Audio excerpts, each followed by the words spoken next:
Hello friends, good morning.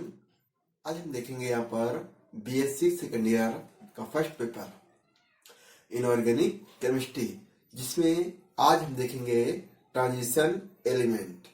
और transition element के अंतर्गत यहाँ पर प्रथम संक्रमण श्रेणी या 3D श्रेणी या फोर्थ पीरियड जो है इसके नाम है, उसको आज हम यहाँ पर पढ़ेंगे कि जो 3D सीरीज है इसके अंतर्गत कौन कौन से एलिमेंट आते हैं और उनका इलेक्ट्रॉनिक विन्यास किस तरह होता है।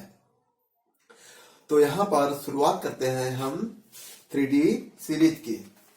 तो सबसे पहले ये जो एलिमेंट हैं वो है संक्रमण तत्व, जिन्हें हम कहते हैं ट्रांजिशन एलिमेंट।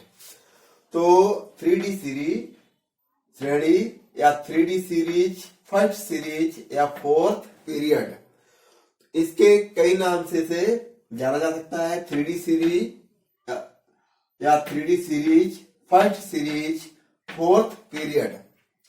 तो इनके ये तीन जो नाम हैं, क्योंकि फोर्थ पीरियड में जो 3D एलिमेंट हैं उनको हम फोर्थ पीरियड में रखे गए हैं, और ये प्रथम श्रेणी है संक्रमण तत्वों की, इसलिए इसको फर्स्ट सीरीज कहते हैं। और 3D सीरीज इसलिए है कि यहां से डी कक्षक में इलेक्ट्रॉन भरना प्रारंभ कर देते हैं। कहां से? 3D से। तो इसलिए यहां पर 3D सीरीज, फर्स्ट सीरीज और फोर्थ पीरियड। तो फोर्थ पीरियड में इलेक्ट्रॉन रखे गए हैं और उसी में 3D सीरीज उसे कहते हैं, और ये जो श्रेणी है वो प्रथम श्रेणी है। अब इसके आगे हम यहां से पढ़ेंगे कि जो इस श्रेणी में टोटल जो 3D सीरीज है या फर्स्ट श्रेणी है उसको हम क्या कहेंगे, उसमें टोटल एलिमेंट की संख्या है 10। कौन कौन से एलिमेंट है यहाँ पर?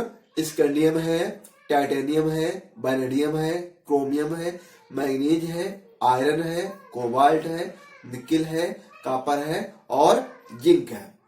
ये टोटल 10 एलिमेंट यहाँ पर रखे गए हैं। जो प्रथम संक्रमण श्रेणी है उसमें यही 10 एलिमेंट रखे हैं। तो जो कि कहाँ रखे हैं? फोर्थ आवर्त में। तो इसको हम एक बार देख लेते हैं। इस श्रेणी में 10 तत्व स्कैंडियम 21 से जिंक 30 तक है, जो कि आवर्त सारणी के चतुर्थ आवर्त में स्थित है। इन तत्वों का अंतिम इलेक्ट्रॉन 3D उपकोष में प्रवेश करता है। क्रोमियम एवं कॉपर के अतिरिक्त अन्य तत्वों के महत्तम कोष 4s2 में इलेक्ट्रॉन होते हैं।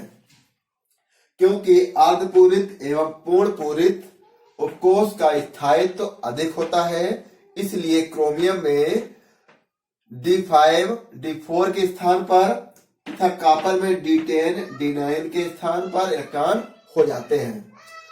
तो इसको हम एक बार देखेंगे कि जो हमारी फर्स्ट ट्रांजिशन सीरीज है उसमें टोटल 10 एलिमेंट हैं, और जो इलेक्ट्रॉनिक कॉन्फ़िगरेशन करते हैं वो हम आप बाउ के नियम के अकॉर्डिंग हम इसको फिल किया करते हैं। तो जो आप बाउ रूल का जो पालन करते हैं उन्हें हम क्या इलेक्ट्रॉनिक विन्यास कहे, मतलब कि उसी तरह भर जाएंगे। और जो आप बाउ नियम का पालन नहीं करते हैं वो आप बाउ नियम के अपवाद कहे जाते हैं। तो इन जो 10 एलिमेंट हैं स्कैंडियम से जिंक तक, उसमें क्रोमियम और कॉपर दो ऐसे एलिमेंट हैं जो आप बाउ नियम का पालन नहीं करते हैं, इसलिए ये दोनों एलिमेंट आप बाउ नियम के अकॉर्डिंग अपवाद हैं, और इनका जो इलेक्ट्रॉनिक विन्यास है वो आप बाउ नियम के अकॉर्डिंग नहीं होता है। तो एक चीज और, जब जैसे कि जो डी हमारा ब्लॉक है और डी ऑर्बिटल होते हैं, तो जो डी ऑर्बिटल है उसमें टोटल 5 ऑर्बिटल होते हैं। जो डी कोष होता है उसमें टोटल 5 ऑर्बिटल होते हैं। तो उन पांचों ऑर्बिटलों को हम क्या कहते हैं? पहले को हम कहते हैं DXY, दूसरे को कहते हैं बाई जेड, और तीसरे कहते हैं डी जेड एक्स, चौथे कहते हैं D X square minus Y square, और पांचवें कहते हैं डी जेड स्क्वायर।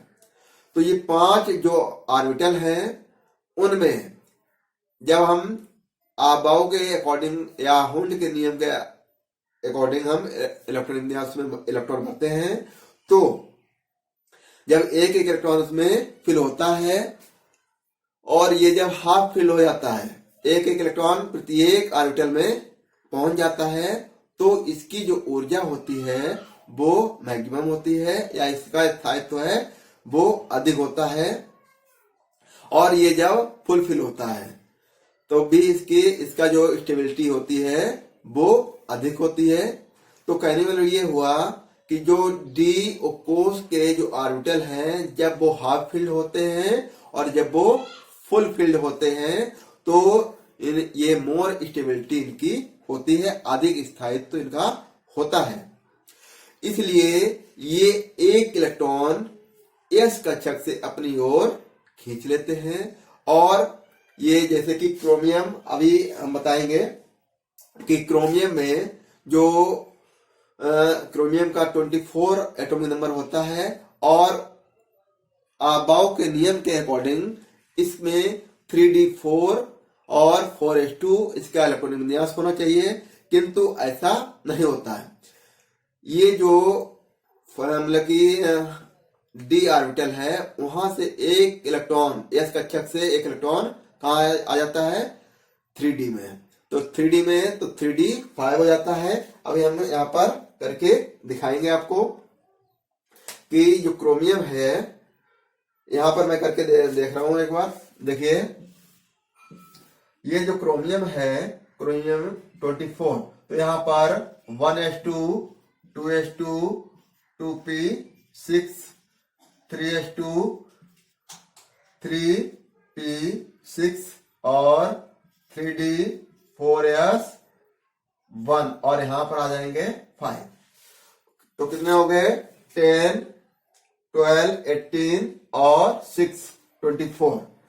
तो जो आबाउ नियम अकॉर्डिंग क्या होना चाहिए, यहाँ पर 4 होना चाहिए और यहाँ पर कितना होना चाहिए 2 होना चाहिए, मगर ऐसा नहीं होता है क्योंकि जो हाफ फील्ड होती है डी ऑर्बिटल, तो एक इलेक्ट्रॉन यहां से ये अपनी ओर खींच लेगा, तो यहां पर हो जाएगा 3d5 और यहां पर 4s1, ये वाला इसका यहां से सही होता है।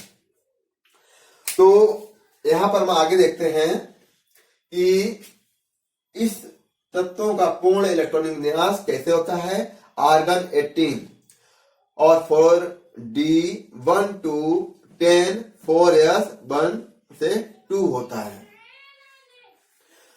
आगे यहां पर देखते हैं संयोजी कोष का इलेक्ट्रॉनिक विन्यास क्या होगा, 3d1 to 10 और 4s1 2, 1 से 2।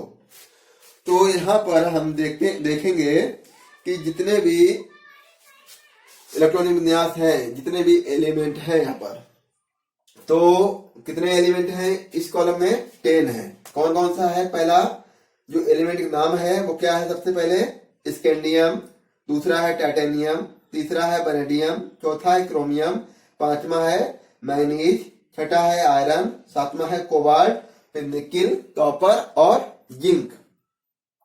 इनके सिंबल इस तरह हैं कि जो स्कैंडियम है उसका सिंबल SC, टाइटेनियम का ये, वैनेडियम B, क्रोमियम CR और मैग्नीशियम का जो है मैग्नीज का MN और आयरन का Fe, कोबाल्ट का CO, निकल का Ni और कॉपर का Cu, जिंक का Zn। सबके एटॉमिक नंबर भी दिए हुए हैं और इन्हीं के सामने सबके क्या दिया हुआ है, इलेक्ट्रॉनिक विन्यास। तो इन सभी में आर्गन जो कि 18 इसका इलेक्ट्रॉनिक विन्यास होता है वो समान ही रहेगा, और उसके आगे का जो इलेक्ट्रॉनिक विन्यास है वो इस तरह रहता है, जिसमें क्रोमियम का जो इलेक्ट्रॉनिक विन्यास है ये क्रोमियम का अपवाद वाला है और कॉपर का अपवाद वाला नीचे है। तो कहने वाले ये है जो क्रोमियम का है वो 3d5 4s1 होता है।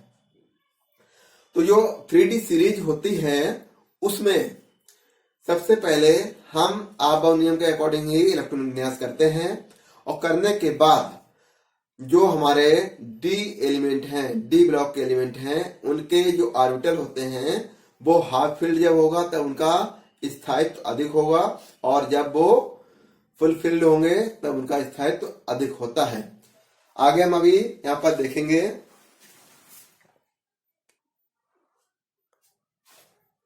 तो यहाँ पर ये भी हमें देखना है कि जो कॉपर है और जिंक, तो कॉपर का जो इलेक्ट्रॉन विन्यास होगा आर्गन 18 3d10 4s1, और जिंक का होगा यहाँ पर 3d10 4s2। तो यहाँ पर सभी एलिमेंट का जो इलेक्ट्रॉन विन्यास है वो कुछ इस तरह ही होता है। यहाँ पर अगर हम करें जैसे कि जो आर्गन है, आर्गन का इलेक्ट्रॉन विन्यास यहाँ पर मैं और भी किए दे रहा हूं। ये जो आर्गन है, आर्गन 18, इसका होता है 1s2 2s2 2p6 3s2 और 3p6। तो जो आर्गन है वो यहाँ पर पूरा फुलफिल है, यहाँ पर p में 6 है, तो कितने एलिमेंट हैं इसमें 18। तो इसी को हमने लिख दिया है यहाँ पर आर्गन 18 इस तरह कि ये जितना भी इलेक्ट्रॉन विन्यास है वो सभी में कॉमन है। तो इसलिए हमने 1s2 2s2 2p6 3s2 3p6 यहाँ पर कॉमन लिख दिया है। बाकी का जो चेंजमेंट है वो हमने इस साइड में लिखा हुआ है। तो इस तरह जो प्रथम संक्रमण श्रेणी है या फर्स्ट ट्रांजिशन सीरीज है या फोर्थ पीरियड है, तो इन सभी में क्या है कि संक्रमण तत्व जो रखे गए हैं वो स्कैंडियम से जिंक तक रखे गए हैं, और इनमें दो जो एलिमेंट है क्रोमियम और कॉपर वो आबॉव नियम के अपवाद हैं। तो यहां से जो क्वेश्चन आता है सदैव भी क्रोमियम और कॉपर का इलेक्ट्रॉन विन्यास पूछते हैं, और इस तरह भी पूछते हैं कि जो प्रथम संक्रमण श्रेणी है उसमें आबॉव नियम के अपवाद कौन कौन से एलिमेंट होते हैं। तो मेरी समझ से आपको अच्छे से समझ में आया होगा कि क्रोमियम और कॉपर आबॉव नियम के अपवाद होते हैं। Thank you.